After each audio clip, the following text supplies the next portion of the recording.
Hello everyone, welcome to Parul physics KV. आज हम इस वीडियो में एक बहुत ही इम्पॉर्टेंट डिफरेंस पढ़ेंगे, the difference between interference and diffraction. These are the patterns of interference and diffraction. इनके बेसिस पर भी हम काफ़ी डिफरेंसेस बता सकते हैं।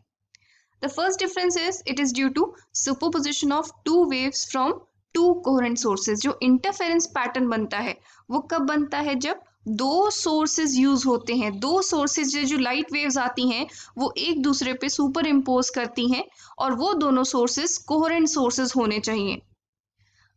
That's why it was observed in Young's double slit experiment. Diffraction pattern, it is due to the superposition of secondary wavelets from different parts of the same wavefront.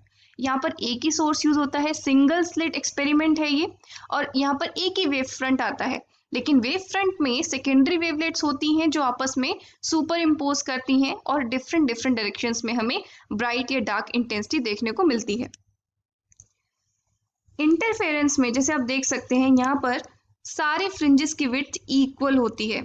Width of fringes और bands is equal, whereas it is not so in case of diffraction. Width of fringes और bands is not equal. जो central fringe होता है उसकी जो width होती है that is 2 lambda capital D upon small d, और बाकी जो fringes होते हैं उनकी width होती है lambda capital D upon small d. Third difference is interference pattern में जो मैक्सिमा होते हैं, जितने भी मैक्सिमा होते हैं सारे के सारे सेम इंटेंसिटी के होते हैं, while in case of diffraction जो सेंट्रल मैक्सिमा होता है वो सबसे ज्यादा इंटेंस होता है, and as we go away from the central maxima the intensity decreases. We can even draw the intensity versus position graph. यहाँ पर हम देख सकते हैं ये इंटरफेरेंस पैटर्न के लिए है और ये डिफ्रैक्शन पैटर्न के लिए है।